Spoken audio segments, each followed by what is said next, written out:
Hello everyone, তোমরা কেমন আছো? আশা করছি তোমরা খুব ভালো আছো আর তোমাদের ভালোবাসায় আমরাও খুব ভালো আছি। চলে এসেছি আরও একটা নতুন ব্লগ নিয়ে। মেঘাচারু সারা দিনে তোমাদের সবাইকে স্বাগত জানিয়ে আজকের ব্লগটা শুরু করছি। আর তোমরা পাশে থেকো আর সাথে থেকো আর পুরো ব্লগটা দেখতে থাকো। আর ভালো লাগলে অবশ্যই আমার চ্যানেলটা সাবস্ক্রাইব করে দিও। দেখো আজকে তো রবিবার, সেই জন্য একটু দেরি করে ঘুম থেকে উঠেছি। আর তোমরা তো জানো, এর আগে আমি তোমাদের অনেকবার বলেছি যে রবিবার মানে একটু দেরি করে ঘুম থেকে উঠি। একটু মানে কি, অনেকটাই, 8:30 9টা বেজেই যায়। আর মেঘাচারু আমার সাথে ঘুমোয় আর ওর বাবা একটু তাড়াতাড়ি উঠে পড়ে। তো উঠে পড়েই দেখো এত রোদ বেরিয়েছে, প্রায় 8:30 বেজে গেছে। আমরা ঘুমোচ্ছিলাম, ওর বাবারা তার হাত পা মুখ ধুয়ে টুয়ে মানে বাথরুমের কাজ সেরে তারপরে দেখো বাজারে চলে গেছিলো। তারপর বেল মারতে আমরা উঠেছি দরজা খোলার জন্য। আর আর টিফিন কি করব বলো তো? টিফিন হচ্ছে যে চপ এনেছে, আজকে রবিবার, সেই জন্য একটু ভাবেছি যে চপ দিয়ে মুড়ি মাখা খাবো। আর ওইদিকে এনেছে পাট শাক, লাউ আর পেঁয়াজ ছিল না। আজকে রবিবার তো, সেই কালকে বললাম যে কালকে তো সোমবারে তুমি একদম হাট করবে, তাহলে হাটে মানে ফ্রেশ সবজিগুলো ভালো পাওয়া যায় আর কি। বাবা বলছে আজকে যখন মাছ নিতে যাব, যদি কিছু শাক পাই তাহলে আমি নিয়ে চলে আসবো। আর শাকটা আমরা মোটামুটি সবাই খেতে পছন্দ করি। তার সাথে দেখো কত রকমের মাছ নিয়ে এসছে, মোরলা মাছ, কাতলা মাছ, আর তেলেপিয়া মাছ বলে না ওটা, আবার চারা মাছ এনেছে, আর মাছের মাথাও এনেছে।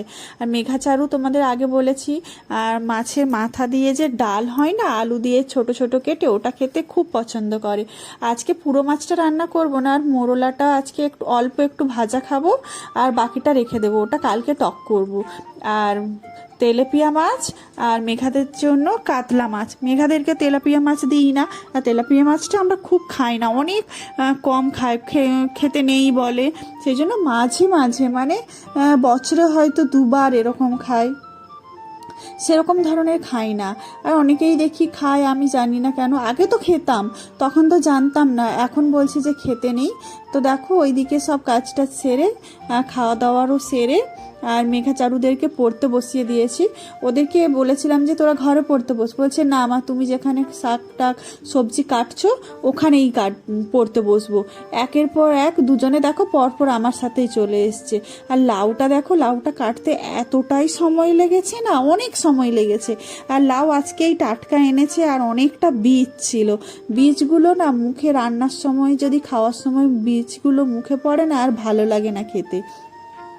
সেই জন্য লাউয়ের বীজ ছাড়াতে ছাড়াতে অনেকটাই দেরি হয়ে গেছে। আর লাউয়ের খোসাটা না একটু মোটা করে রেখেছি, ওটা হচ্ছে যে বেগুন দিয়ে কলা দিয়ে ভাজা করব, আমার ফোড়ন দিয়ে আর একটু পেঁয়াজ দিয়ে। আমার তো খেতে দারুণ লাগে। তোমাদের কি খেতে ভালো লাগে? তোমরা কি কখনো খেয়েছো?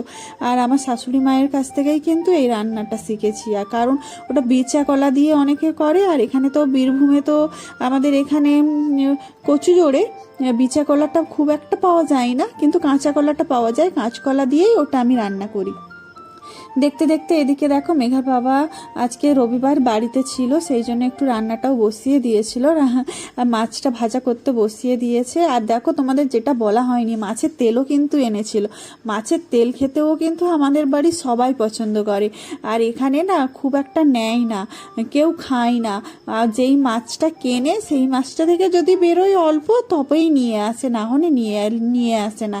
আর এইদিকে দেখো মোটামুটি সব রান্নাই হয়ে গেছে। এই যে মাছের তেল, আর হচ্ছে লাউ দিয়ে আর চিংড়ি মাছ দিয়ে বড়ি।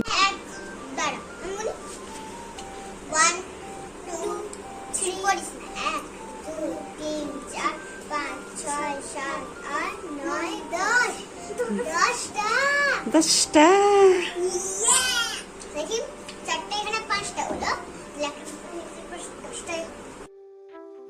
আর ওদের তো আমি স্নান করিয়ে দিয়েছি, তোমরা তো দেখলে। তারপরে আমি স্নান করার আগে পেছন দিকে তোমাদের যে বেল গাছটা দেখিয়েছিলাম না, তো সকালবেলায় দেখেছিলাম যে অনেকগুলো বেল পড়ে আছে, 2-3টে দেখেছিলাম। ওখানে গিয়ে দেখেছি যে 10খানা বেল পড়ে আছে, আর সব কাঁচা কাঁচা। আর ওই বেল গাছটাতে কি বলো তো, বেলগুলো না খুব একটা ভালো না, আর কি ওই শরবত খেলে হালকা একটু চিনি মেশালে তাহলে ভালো লাগে।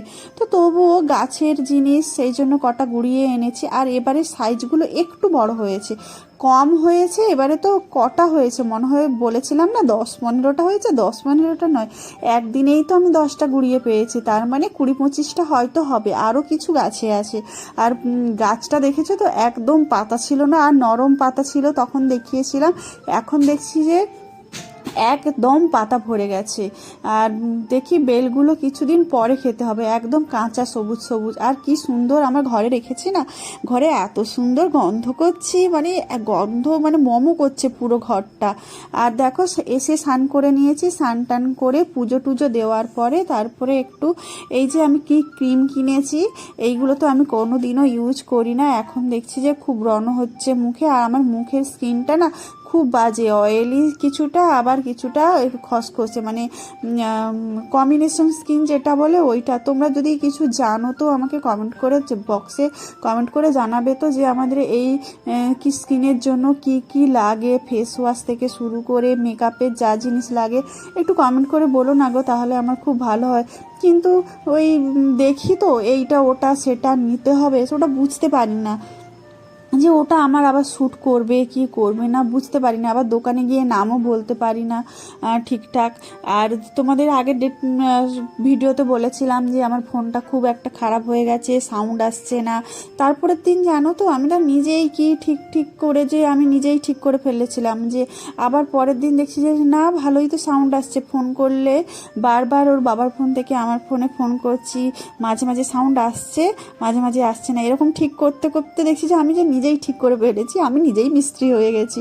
আর দেখো এটা হচ্ছে যে বিকেলবেলা ঘুম থেকে উঠে হচ্ছে যে দেখো সন্ধে হয়ে গেছে, একটু বাইরে ঘুরতে গেছিলাম, ঘুরে টুরে এসে ওদের হচ্ছে যে থালা বাসন ধুয়ে আর রুটি হবে, আর সকালের তো সবজি আছে, এদেরকে পড়তে বসিয়ে দিয়েছি, ওরা বিকেলে কিছুটা পড়েও নিয়েছে।